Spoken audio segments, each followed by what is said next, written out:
जब से वो फौत हुए हैं इस तस्वीर को मैंने सीने से लगाया हुआ है और वो मेरे दिल की धड़कन है। इन्होंने डॉक्टर आमिर लियाकत साहब की फ़ोटो को ही अपने सीने के साथ जो है वो जज़ब करके रखा हुआ है कि उनको यकीन ही नहीं आ रहा था कि डॉक्टर आमिर लियाकत हुसैन साहब इस दुनिया को छोड़कर जा चुके हैं।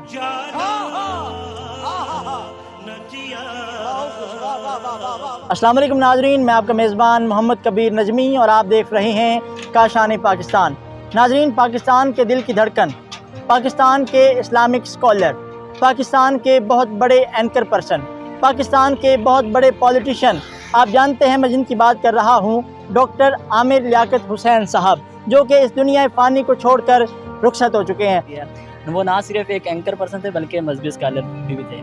आप बताइएगा कि आपके दिल में जो है वो डॉक्टर आमिर लियाकत हुसैन साहब के लिए मोहब्बत का क्या आलिम है और क्या जज्बात आपके अंदर उभर रहे हैं? तो जब से ये मैंने सुना है कि डॉक्टर आमिर लियाकत साहब हमने से नहीं रहे और वो दुनिया फ़ानी को रुखसत कर चुके हैं, तो मुझे यकीन ही नहीं आ रहा था। लेकिन क्योंकि ये अमर इलाही है और हर जो भी इस दुनिया में आया है उसने एक दफ़ा ज़रूर जाना है। तरह से कि जब से वो फौत हुए हैं इस तस्वीर को मैंने सीने से लगाया हुआ है और वो मेरे दिल की धड़कन है। इन्होंने डॉक्टर आमिर लियाकत साहब की फ़ोटो को ही अपने सीने के साथ जो है वो जज़ब करके रखा हुआ है कि उनको यकीन ही नहीं आ रहा था कि डॉक्टर आमिर लियाकत हुसैन साहब इस दुनिया को छोड़कर जा चुके हैं।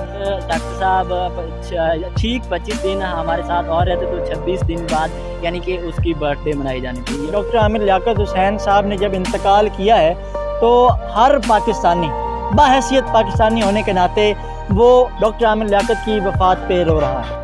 वो हमारे दिलों में हमेशा। डॉक्टर आमिर लियाकत साहब पाकिस्तानियों के दिलों में ज़िंदा रहेंगे। इसी वीडियो के साथ हमें इजाज़त दीजिए। अगर आपको हमारी वीडियो पसंद आए तो इसे ज़्यादा से ज़्यादा शेयर कीजिएगा ताकि ज़्यादा लोगों तक पहुंच सके, और साथ ही सब्सक्राइब का बटन होगा, नीचे बेल आइकन होगा, तो भी दबा दें ताकि हमारी हर नई आने वाली वीडियो आप तक सबसे पहले पहुंच सके। पाकिस्तान जिंदाबाद, पाकिस्तान पाइंदाबाद।